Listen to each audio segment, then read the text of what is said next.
सच्चिदानन्दरूपाय विश्वोत्पत्त्यादिहेतवे तापत्रयविनाशाय श्रीकृष्णाय वयं नुमः. श्रीकृष्णाय वयं नुमः. सच्चित आणि आनंद रूप असे भगवान श्रीकृष्ण, चैतन्याचंच ते रूप आहे, साक्षात चैतन्य. आणि काय आहे तर तापत्रय विनाशाय सर्वोत्पत्त्यादी हेतवे. सर्व उत्पत्ती जी आहे, उत्पत्ती करण्याच्या हेतूने ज्या चैतन्यानी अनेक रूप घेतली आहेत ते सुद्धा भगवान श्रीकृष्णच आहेत. आणि शिवाय एवढे सगळं करून सुद्धा जे 3 प्रकारचे ताप या जीवांना होतात त्याचा विनाश करणारे सुद्धा भगवान श्रीकृष्णच आहेत. अशा भगवंतांना, ज्यांनी आपल्या संपूर्ण मानवजातीला हा गीतारूपी प्रसाद आज वाटलेला आहे आजच्या दिवशी, आणि तो आपण ग्रहण करतो आहोत, अशा भगवंतांना आमचे श्रीकृष्णाय वयं नुमः. आम्ही सर्व पुन्हा पुन्हा वंदन करतो, त्यांना प्रणाम करतो. कोटी कोटी प्रणाम आमचे. याच्यात आपला एक गैरसमज होण्याचा संभव आहे की तापत्रय विनाशाय, आपल्या 3 तापांचा ते विनाश करतात. असं नाही आहे. आपल्या 3 तापां, आपल्याला जीवनात येणारे जे 3 ताप आहेत त्यांचा आपण जो ताप करून घेतो त्याच्यापासून अलिप्त कसं राहायचं हे ते आपल्याला शिकवतात. आणि त्या 3 तापांचा आपल्यावर प्रभाव होत नाही, किंवा आपल्यावर प्रभाव होत असताना आपण सुसंस्कृत राहून त्याचा प्रभाव कसा फेटाळून लावायचा हे शिकवणारे भगवान श्रीकृष्ण. अत्यंत मोलाचा उपदेश त्यांनी या गीतेच्या रूपातून आपल्याला दिला आहे. मग ही गीता आपण म्हणतो प्रत्येक वेळी, ही गीता ही श्रेष्ठ एवढी का बरं आहे? का इतकं तिला श्रेष्ठ मानायचं? का आपलं सगळे म्हणतात म्हणून, 10 लेखकांनी सांगितलंय म्हणून आपलं गीता महान आहे? का कोणी बघा तुम्ही, कुणी म्हणतं की हनुमानजी महान आहेत, कुणी म्हणतं श्री दत्त महाराज महान आहेत.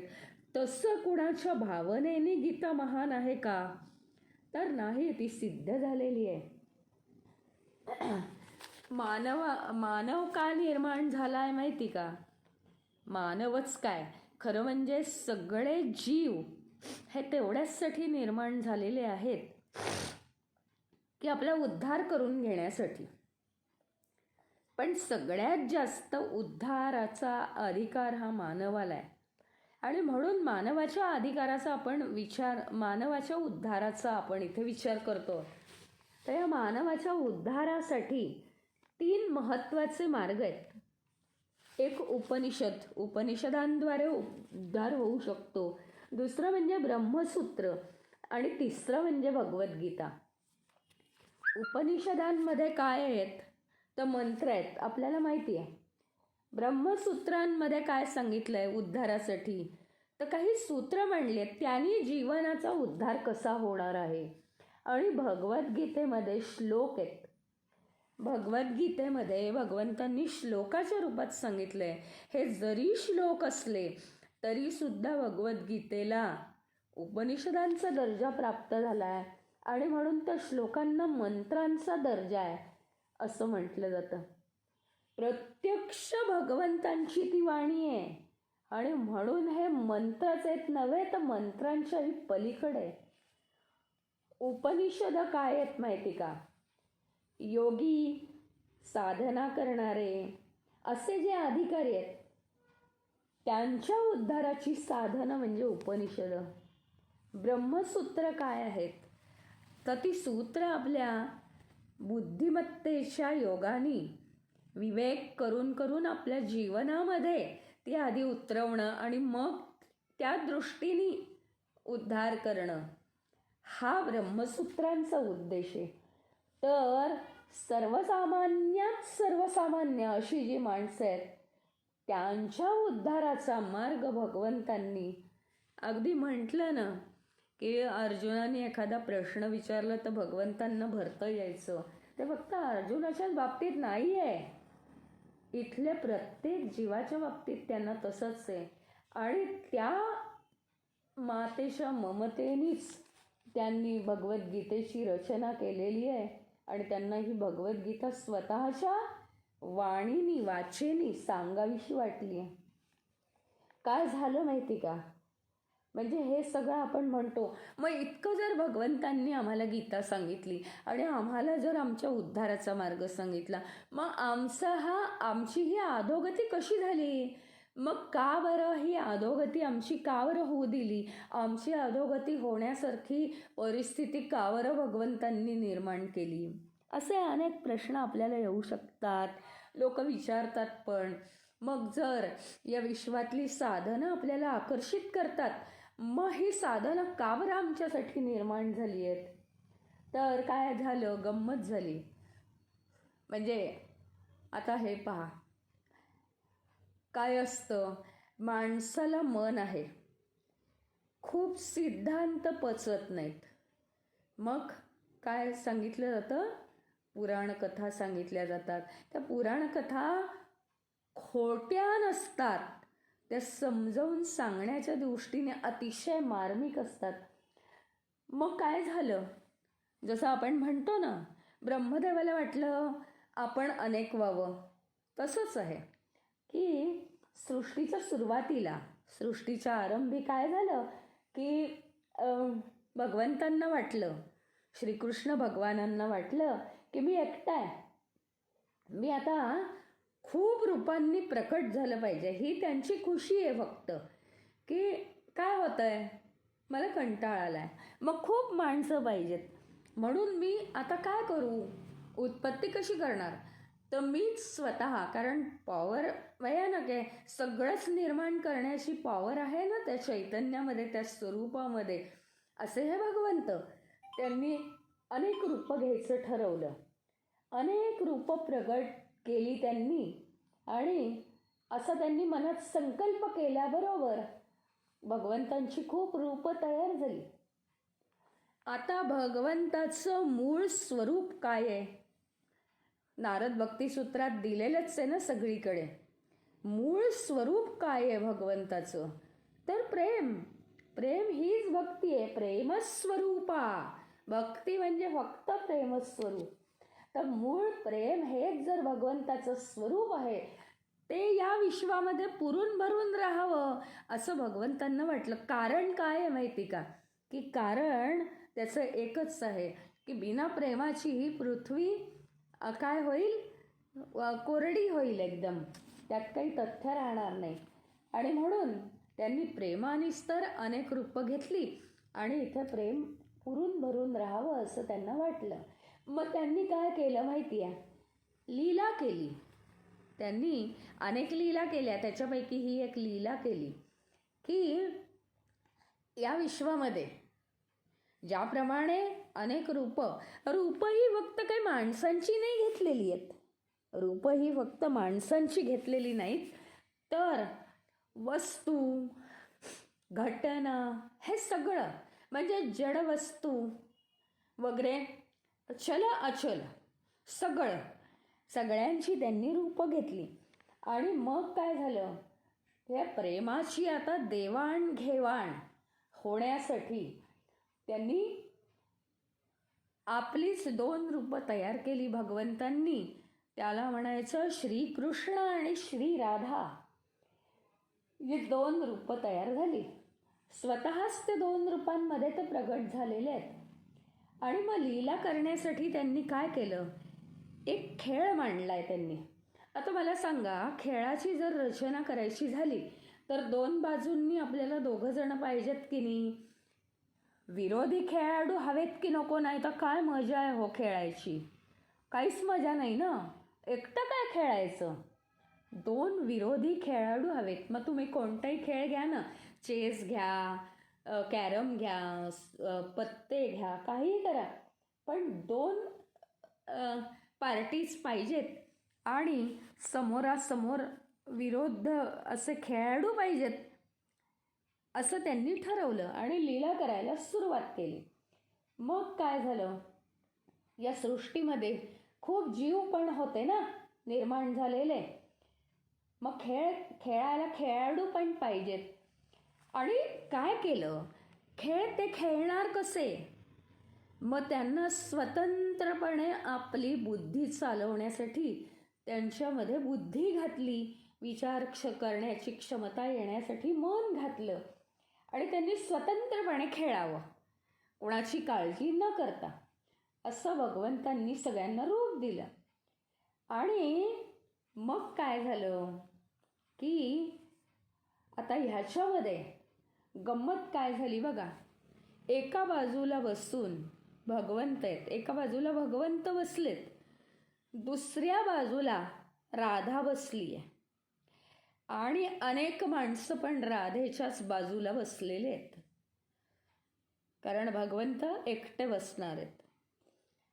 आता खेळ हा फक्त तो काही एक चेस किंवा कॅरम नाही आहे.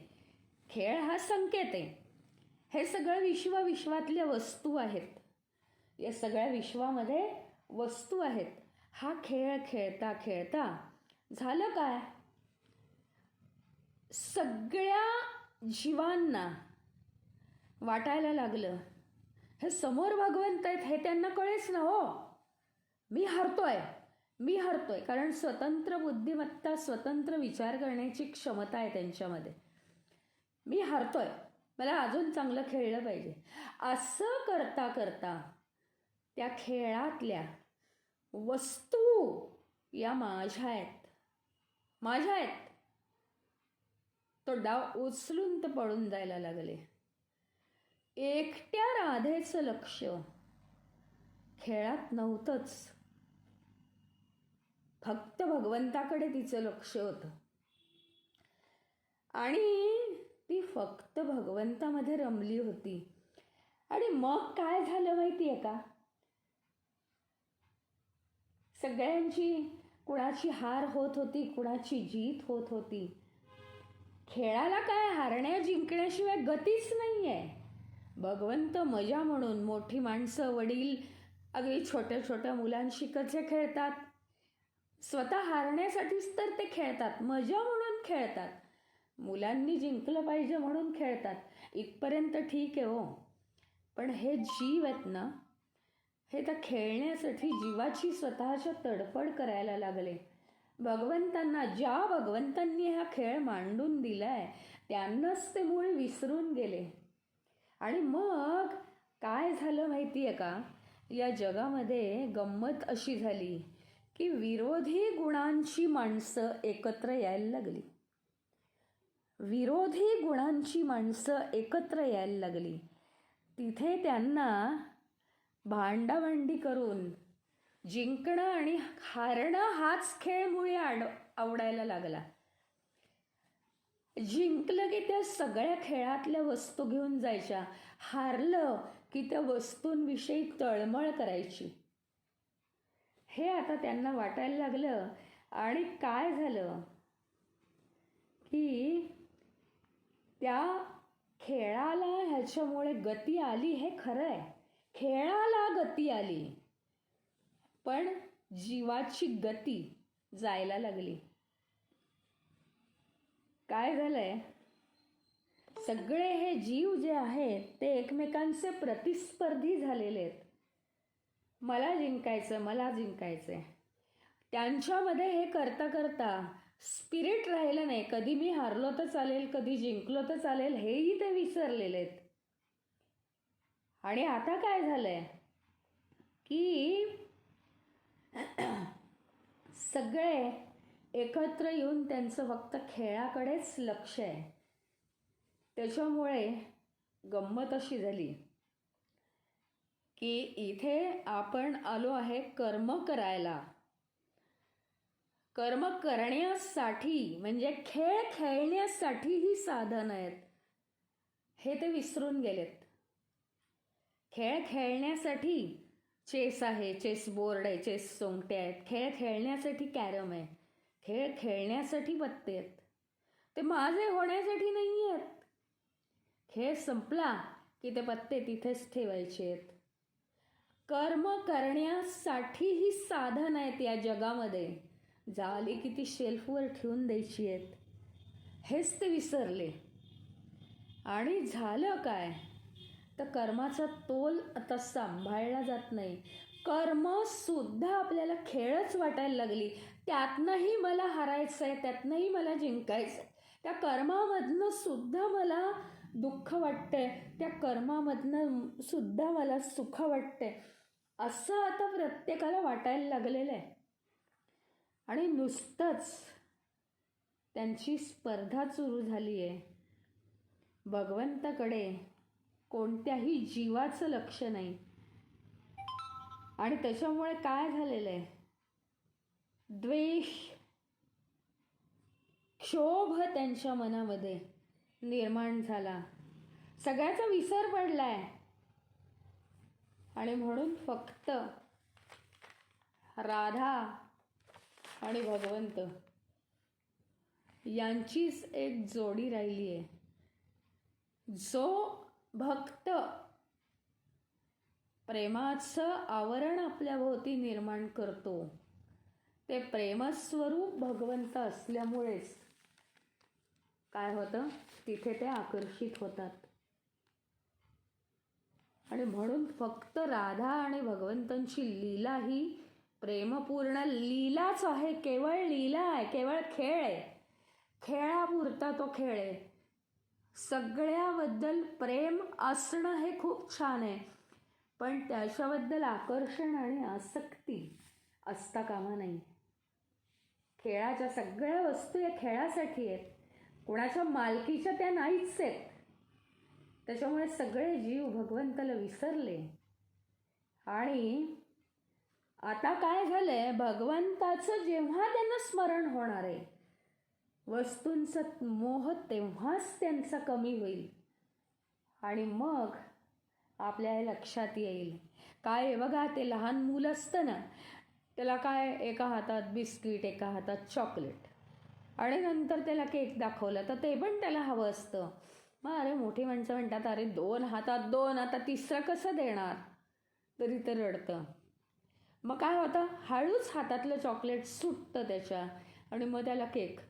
इथे काय आहे माहिती आहे, कुछ पाने के लिए कुछ खोना पडता है, अटलजी नेहमी म्हणायचे. काहीतरी जर मिळवायचं असेल तर काहीतरी आपल्याला घालवावं लागतं. सगळं हातात नाही मावत, भगवंत पण पाहिजेत आणि या जगाची लालसा पण पाहिजे, हे होणार नाही. आणि म्हणूनच काय आहे की आपल्याला भगवंताचं प्रेम जर हवं असेल तर या सगळ्या वस्तू ज्या दिलेल्या आहेत त्या केवळ खेळ म्हणून वापरायच्या आणि ताबडतोब सोडून द्यायच्या. याच्यासाठीच भगवद्गीतेचा हा प्रसाद अखिल विश्वाला भगवंतांनी आजच्या दिवशी वाटलेला आहे, तो आपण ग्रहण करतो आहोत. आता हाच प्रसाद भगवंत आज आपल्याला सांख्ययोगाच्या रूपात सांगतात. आपल्याला माहिती आहे, अशोच्यानन्वशोचस्त्वम, अशोच्यानन्वशोचस्त्वम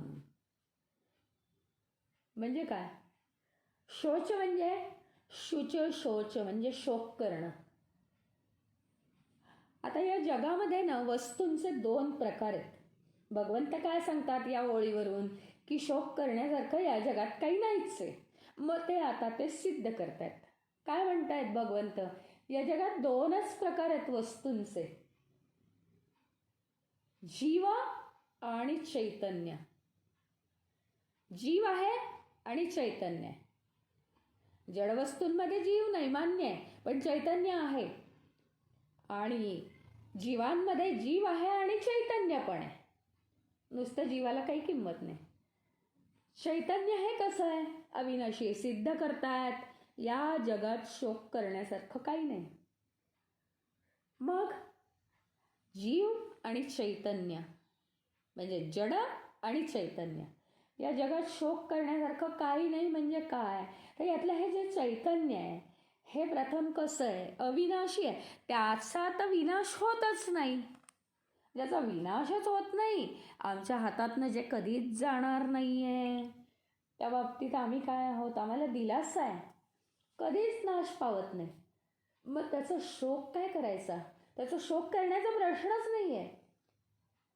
आणि जीव मात्र कसा आहे, जीव जड जीव आहे, तो विनाशी आहे, तो नाश पावणार, संपणार, निघून जाणार.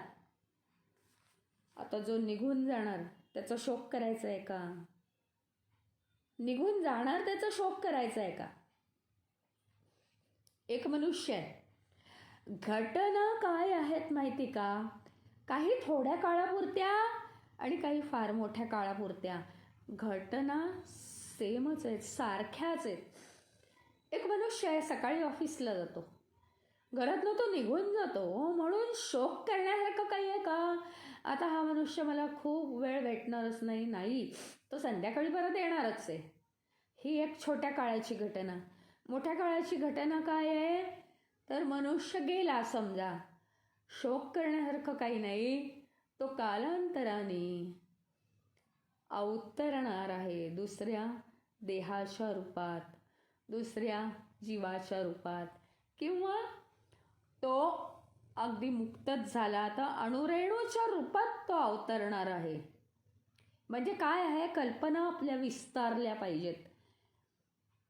तर हे सायन्स आहे.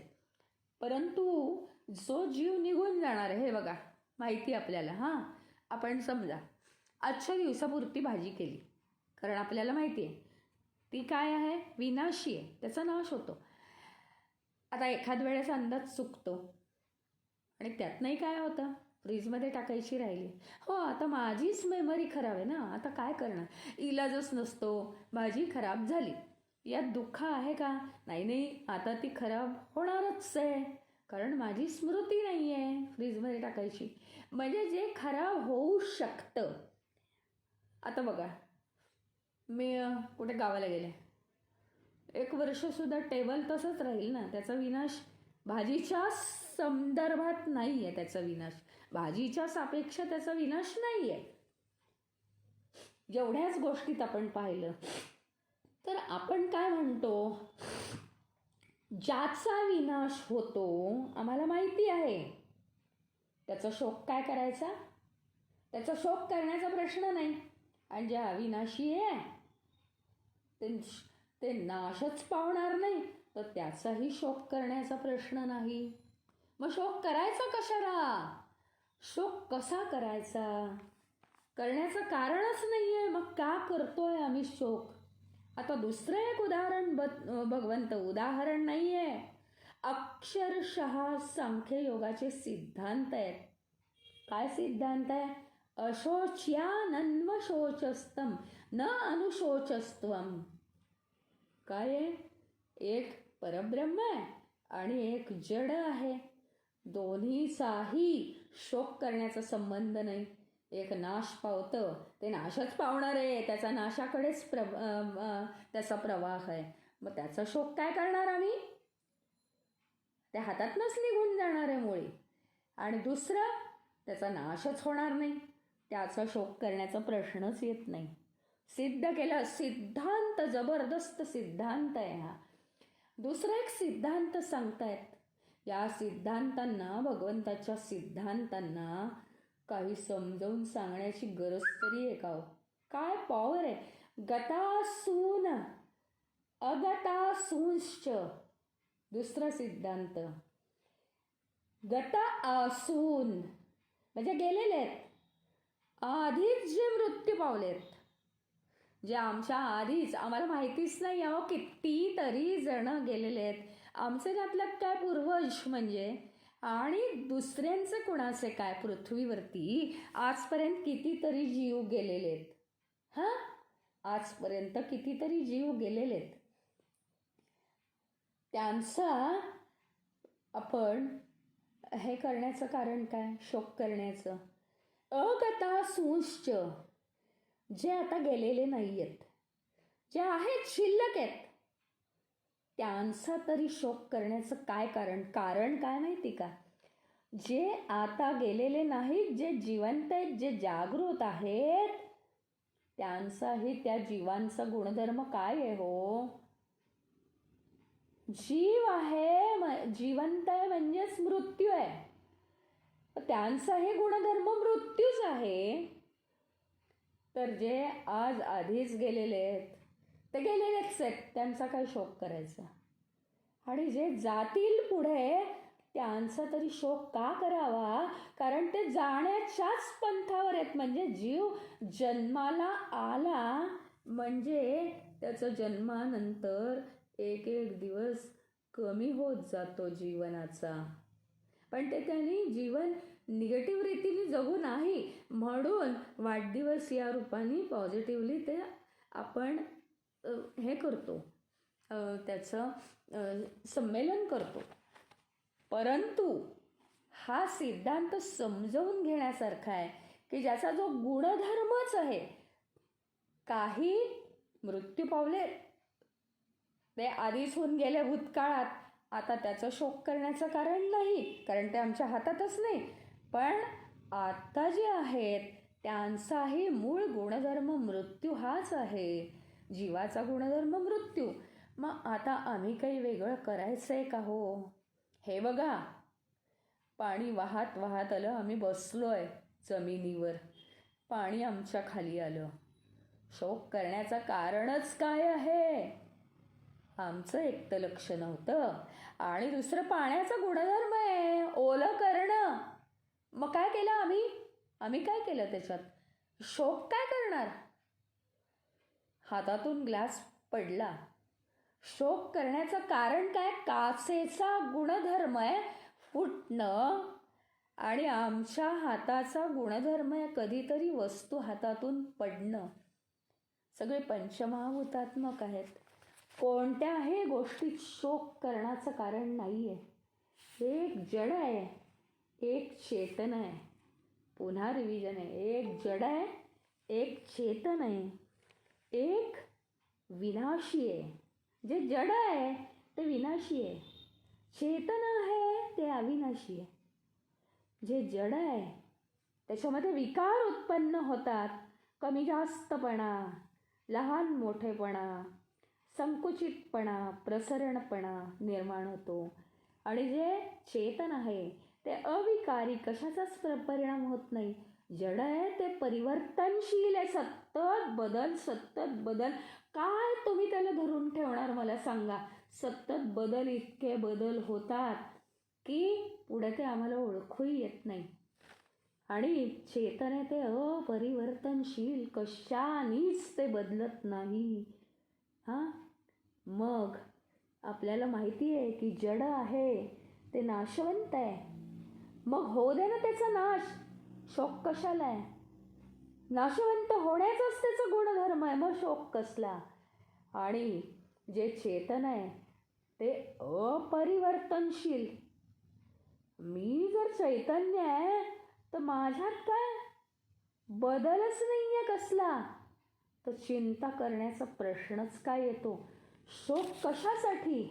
इतकं सुंदर समजावून सांगितलेलं आहे. आणि आपण सदा सर्व काळ ज्याच्याबरोबर राहतो, जगातल्या वस्तूंबरोबर आपण राहतोय आज सुखीनी, आपल्या चुकीनी. या जगातली ही एकही वस्तू आपली नाहीये. भगवंतानी खेळ मांडलाय, तो खेळ खेळा. कर्मणूक का आहे माहिती आहे? अहो, काय झालंय माहिती आहे का?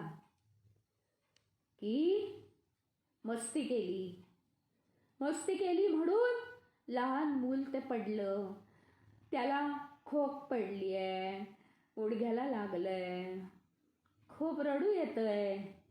मग त्याला काय लावावं लागलं? तर डेटॉल लावलं. आग आग आग आग व्हायला लागली. मग त्याला काय झालं?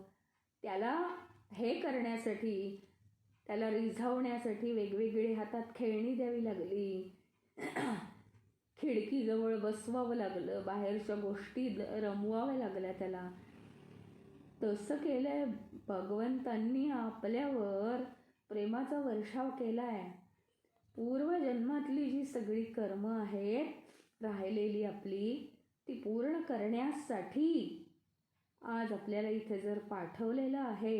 ते कर्म करता करता आमच्याच कर्माचे हे भोग आहेत खरं म्हणजे. पण आम्ही म्हणजे कसे आहोत, देहाला चिकटलेले असल्यामुळे ताकद कमी पडते, कचकड्याचे झाले आहोत आम्ही. एखाद्या गोष्टीने दुःख होतं, एखाद्या गोष्टीने रडू येतं.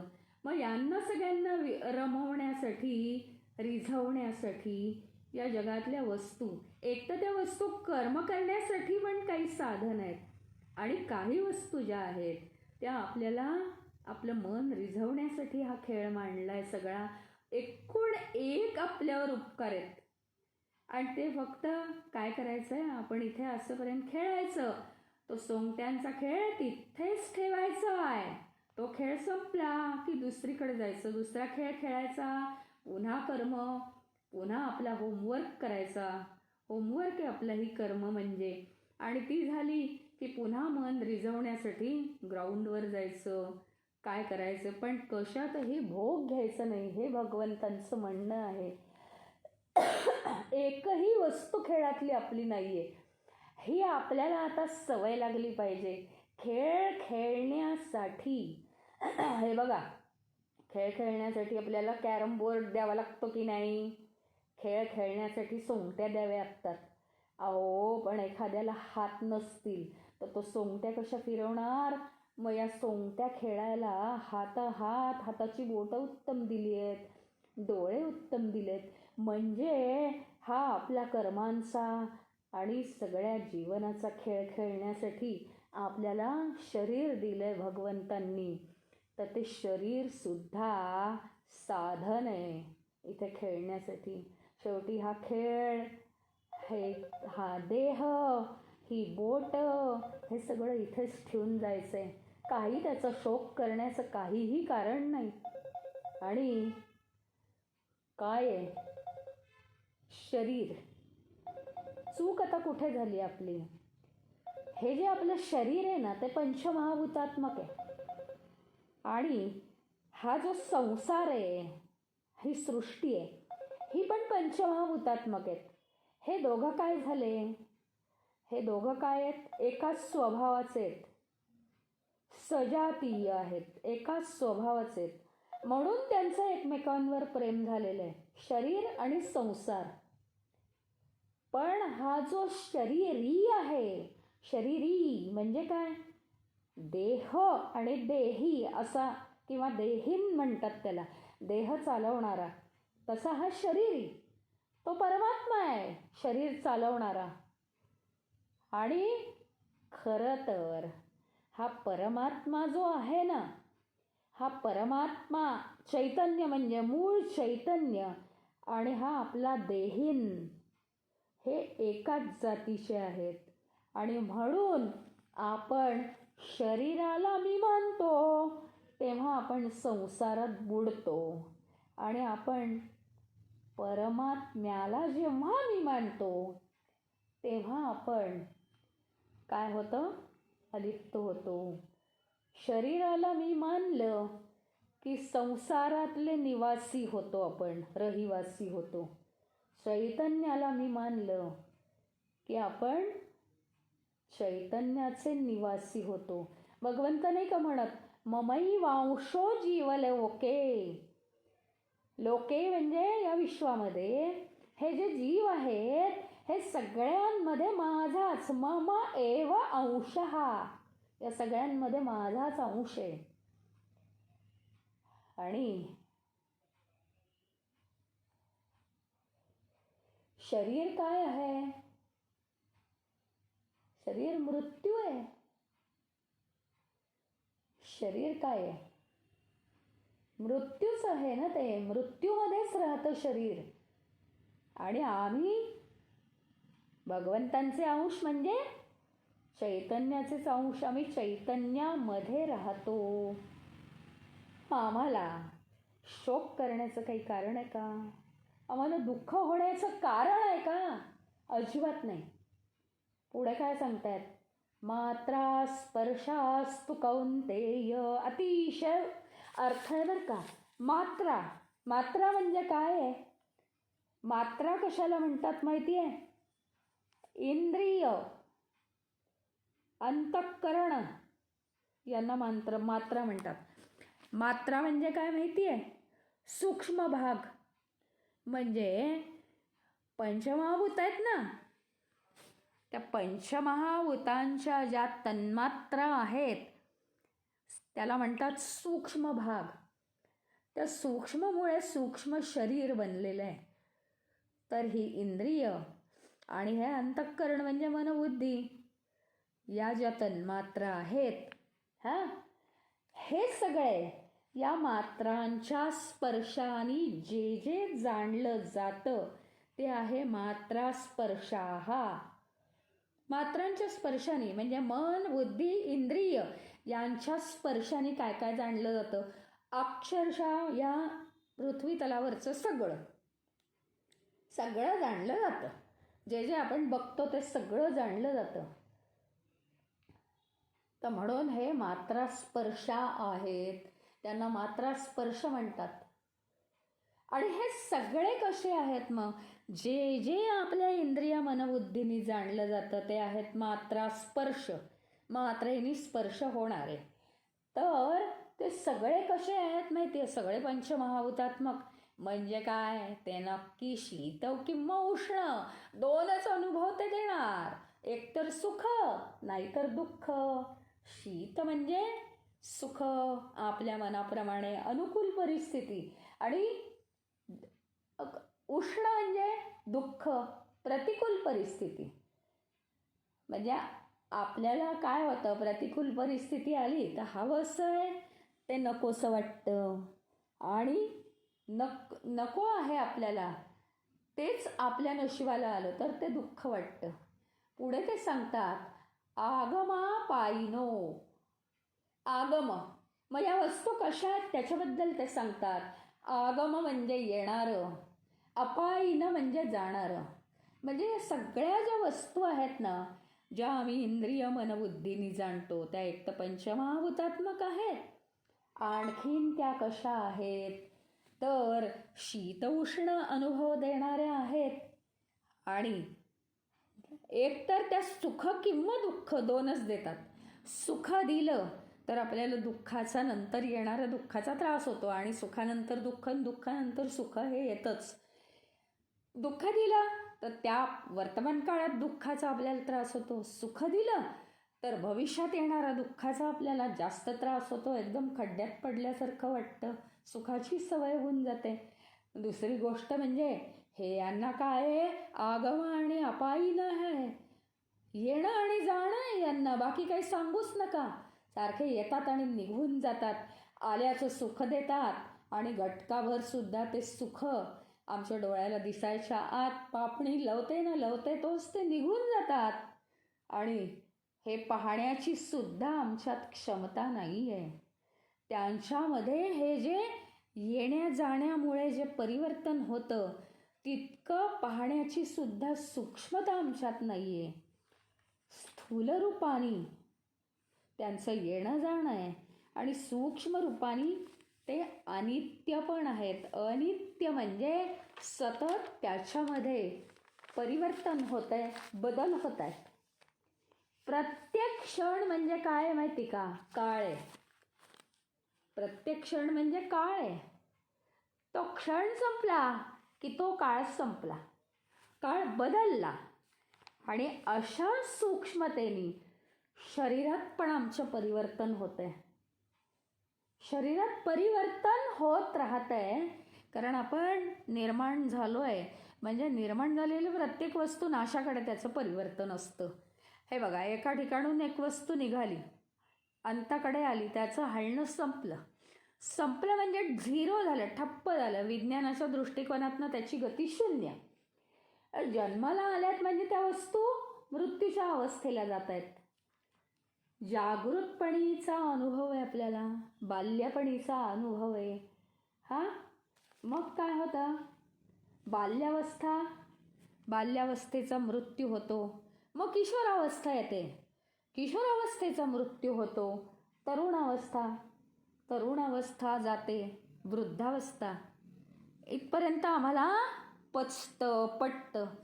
पण वृद्धावस्था जाते आणि नवीन शरीर जन्माला येतं, ते आम्हाला दिसत नाही. तर कुठेही जाणार त्याच्या इच्छेप्रमाणे, त्याच्या कर्मांप्रमाणे. ते नाही पचत. जे डोळ्यांना आम्हाला दिसतं तेवढंच दिसतं. पण या पंचमहाभूतात्मक सृष्टीचा हा मात्र खेळ आहे. एक अवस्था जाऊन दुसऱ्या अवस्थेला, मग त्या शरीरातल्या सगळ्या अवस्था संपल्या, झालं, दुसरीकडे ते ट्रान्सफर झालं पुन्हा दुसऱ्या शरीरात, बाल्यावस्थेपासून शेवटच्या अवस्थेपर्यंत सुरू. हे जर सृष्टीचे नियम आहेत तर त्याला आम्ही काय करणार आहे? आमची कपॅसिटी फक्त हे बघण्याचं, हे शरीरातले फक्त बदल बघण्याची आमची कपॅसिटी आहे. कधी कधी तर आम्हाला आमची वृद्धावस्थासुद्धा काय होत नाही, स्वीकार होत नाही. असं का होतं आम्हाला? बघा, थोडेफार अनुभव आमच्या बाल्यावस्थेतले आठवतात. हा सगळा अभ्यास आहे बरं का, सखोल, उगीच नाही.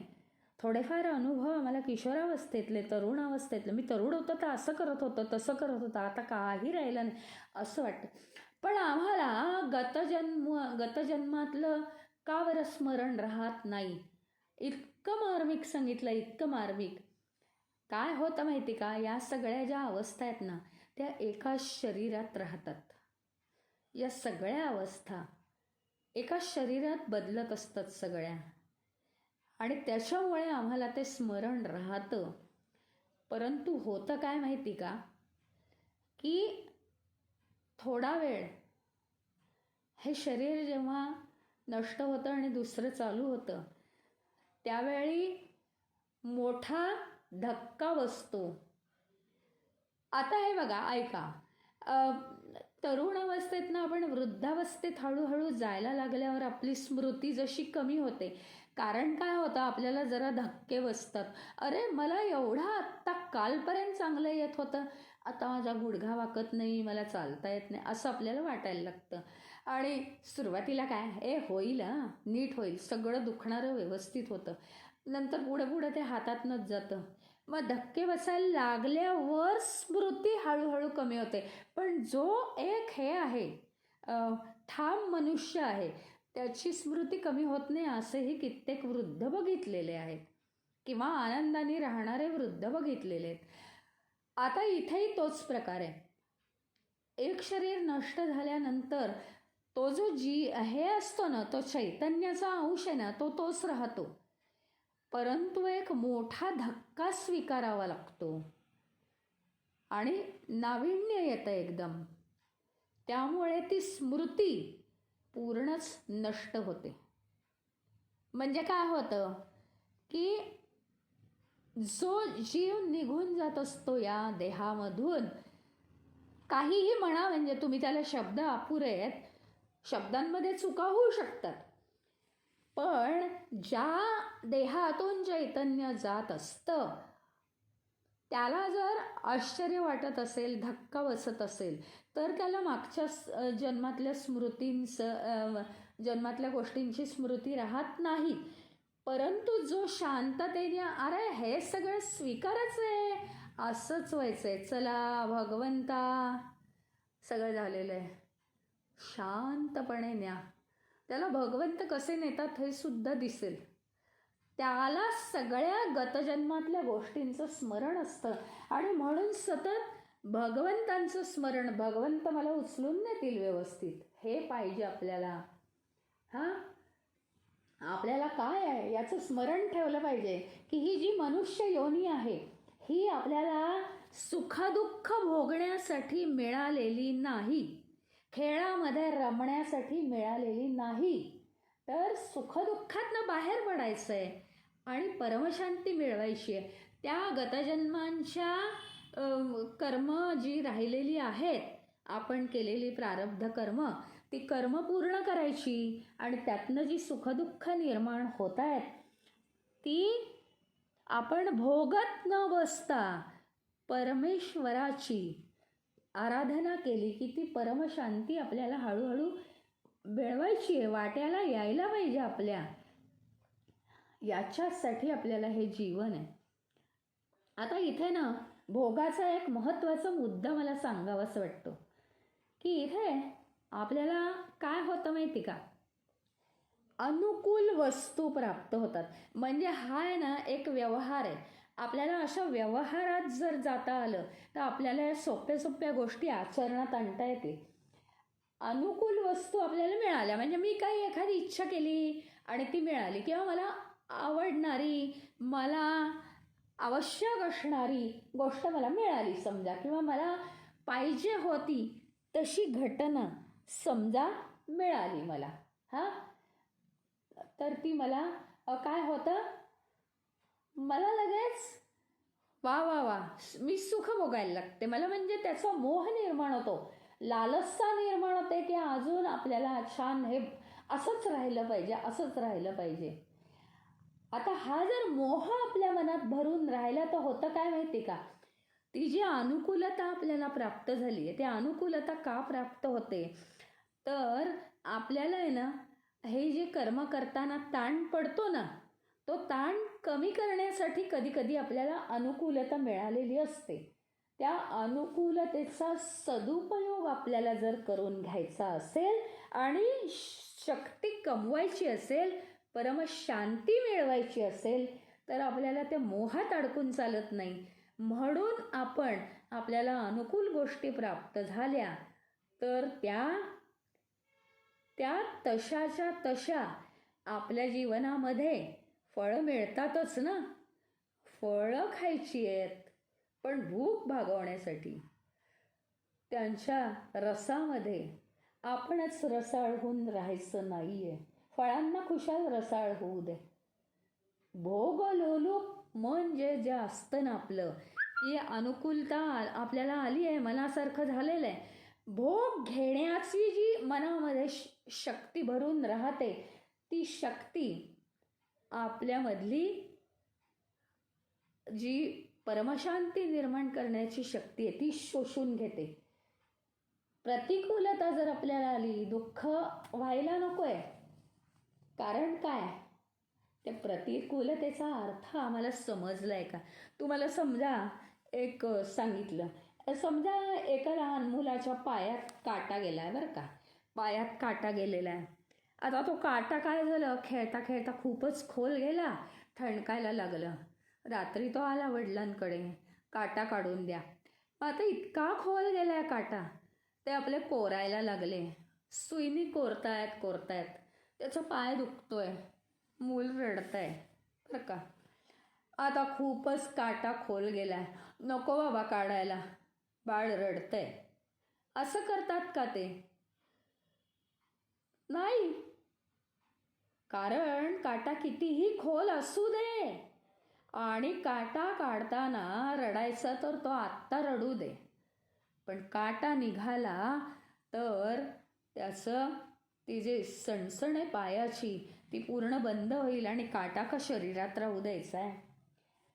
तसं झालंय आपलं प्रारब्ध, इतकं खोल खोल खोल गेलंय आपल्या जन्मामध्ये, ते या देहामध्ये आपल्याला आणून ते सगळे काटे वर काढतायत भगवंत. आता दुसऱ्याचे तर काटे काही आपल्या पायात घातलेले नाहीत, आपले काटे दुसरीकडे फेकता येत नाहीत. काटे काढलेच पाहिजेत. अतिशय प्रेमाने कधी आईस्क्रीम खाऊ घालतील तो काटा काढेपर्यंत, तर कधी एक चापट मारतील, तो पाय स्थिर ठेव, काटा काढायचा आहे मला, नीट काटा काढू दे.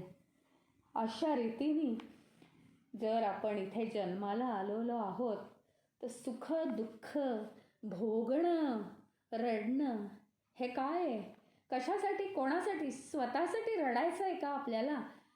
अलिप्त भावानी, साक्षी भावानी सुखदुःख काटे निघेपर्यंत, हे काटे कधी निघणार आहेत, हा जन्म संपेपर्यंत काटे निघणार आहेत. आणि ते काटे निघेपर्यंत आपल्याला अलिप्तपणे पाहायचं आहे त्याच्याकडे. मग कधी कधी ती सहन करावी लागतील, कधी ती सहन न करता ते काटे निघतील. काय आहे माहिती का, जितकं मला दुःख होईल तितकं सुख होईल, जितकं सुख होईल तितकं दुःख. भोगातून भोग सगळे वाढत जातात आणि भोगातूनच चक्रभोगांचं निर्माण होतं. माहिती आहे ना, आपल्याला आजार जरी झाला ना तरी आपण कडू औषध घेतो. काय कडूच आहे बाई, नको, तेला अजिबात नको. म्हणजे बाकी काय, किती आजार सहन केला तरी चालेल असं नाही ना करत आपण. घेतोच आहे औषधं, म्हणजे त्यातनं बरं होतोच आहे आपण. हां, याला पुष्टी देण्यासाठी भगवंत अजून एक अतिशय मार्मिक सांगतायत. नासते विद्यते भाव, हा अतिशय महत्त्वाचा हा तिसरा सिद्धांत. याला काही म्हणजे तुम्ही दुसरं एक अक्षरही इथे आणू शकत नाही असे जे सिद्धांत. सिद्धांत यालाच म्हणतात अहो, की ज्याला बदलताच येत नाही. नासते विद्यते भाव, असत जे आहे, असत म्हणजे जे सत्य नाही आहे. विद्यते न विद्यते भाव, असत न विद्यते अभाव, म्हणजे असतला भावच नसतो कधी. सत्याला काही भाव आहे का? सत्याला भाव नसतो. बघा, आपण म्हणतो माझ्या मनात असा भाव आला, माझ्या मनात तसा भाव आला. काय आहे ही भाषा? खरं म्हणजे आपली चूक आहे. का माहिती का? कारण म्हणजे सगळे म्हणतात आणि तर तसं पटणार नाही, पण शास्त्राच्या दृष्टीने भाषा चूक. कारण शरीर आणि त्याच्याबरोबर शरीराचे सगळे अवयव, शरीराचे अवयव माहिती आहेत आपल्याला. कर्मेंद्रिय ज्ञानेंद्रिय हे अवयव नाही, तर शरीराचे अवयव म्हणजे काय, तर मन बुद्धी चित्त अहंकार इंद्रिय सगळं हे सगळे जे शरीराचे स्थूल आणि सूक्ष्म अवयव शरीराबरोबर असणारे ते सगळे काय आहेत? सगळे असत आहेत अहो, सगळे असत. त्याला कुठला भाव आलाय? भावच नाहीये त्याला. भाव म्हणजे किंमत नाही, त्याच्यात भाव भावना आहेत का? जड आहे ते, जड. चैतन्य मिक्स झालाय म्हणून त्याच्यात भाव आल्यासारखा वाटतो, पण ते जड आहे. आणि जर आता हे चैतन्याचा जो अंश आहे तो जर देहाशी तादात्म्य पावत असेल आणि एवढा गोंधळ होत असेल, तर चैतन्य आणि देह हे वेगळं करण्यासाठी आपल्याला काहीतरी भौतिक रासायनिक क्रिया कराव्या लागणार आहेत.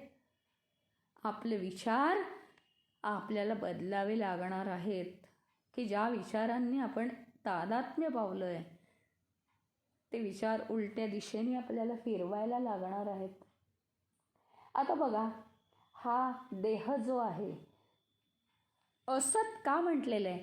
सत जे असतं ना, हे सत हे तीनही काळामध्ये कायम राहते, पण असत हे तसं राहत नाही.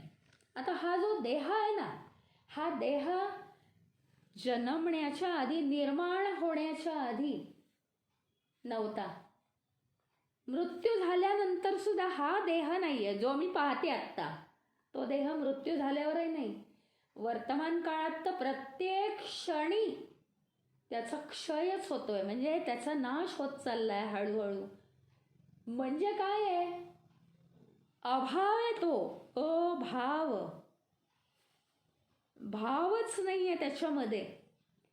म्हणून काय, तीनही काळात शरीर भावरूपात राहतच नाही.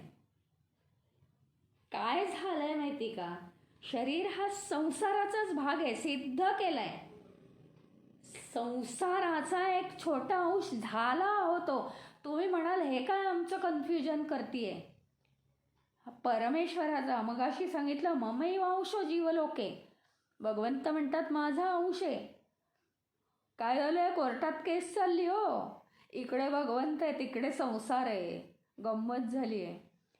भगवंत म्हणतात हा जीव हा माझा अंश आहे, जगातला हा जीव. आणि तरच तो जीव म्हणू नये. नाहीतर काय जडदेहाला किंमत आहे का?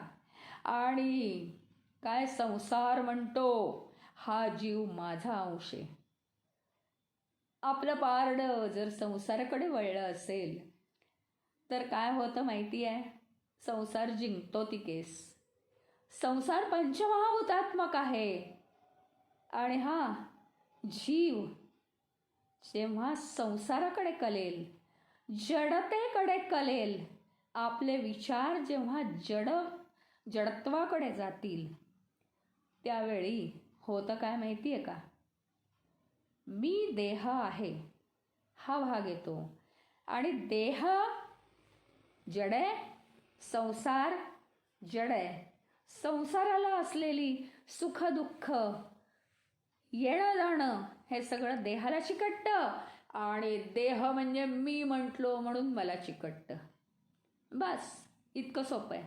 कुठल्या बाजूला जायचं आहे आपण, परत हे नको, तळ्यात का मळ्यात नको, ठरलेलं पाहिजे आपलं कुठल्या बाजूला जायचं आहे.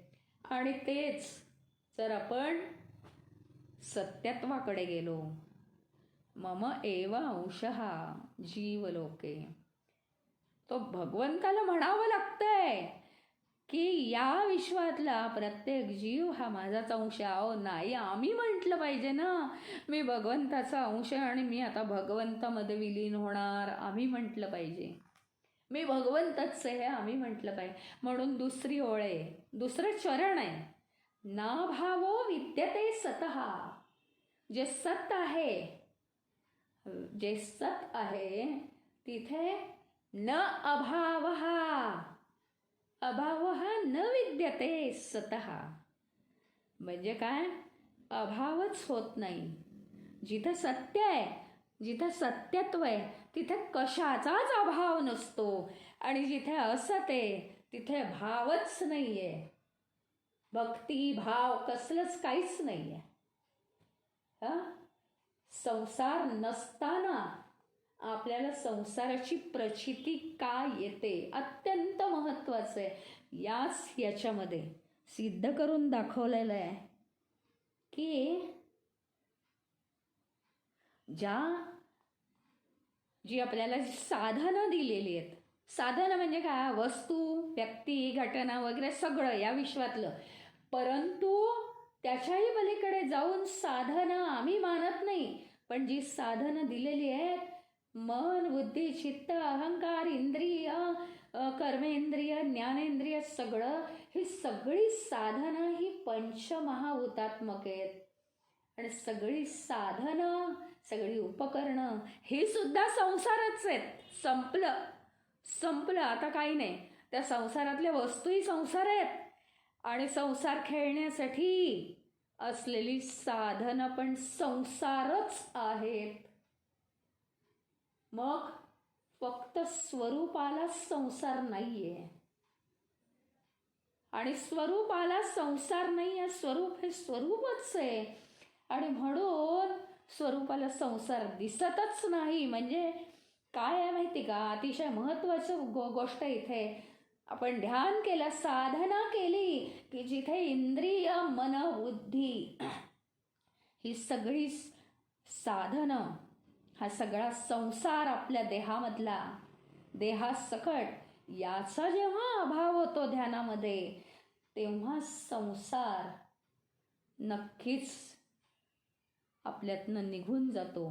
संसाराचा अभाव होतो. संसाराचा अभाव म्हणजे विचारांचा अभाव, सुखदुःखांचा अभाव, परमेश्वराचा प्रभाव आपल्यावरती. मग आता काय करायचं? आम्ही तर आत्ता संसारात आहोत, मग हा क्षण आम्ही कसा अनुभवणार? अलिप्त राहायचं.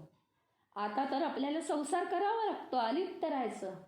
यात काय सिक्रेट काय आहे माहिती का? की हा देह आहे ना, देह कोणी निर्माण केलाय? तो जो नित्य आहे ना, तो अविनाशी, तो परमात्मा, त्याने हा देह निर्माण केलाय. आत्ता ही जी माझी स्थिती आहे, त्या स्थितीला काय अविनाशी आहे माझ्यात माहिती का? माझ्यामध्ये त्या स्थितीला आपण उपनिषदांमध्ये वेगळ्या रीतीने अभ्यासलंय हे. माझ्यामध्ये त्या स्थितीला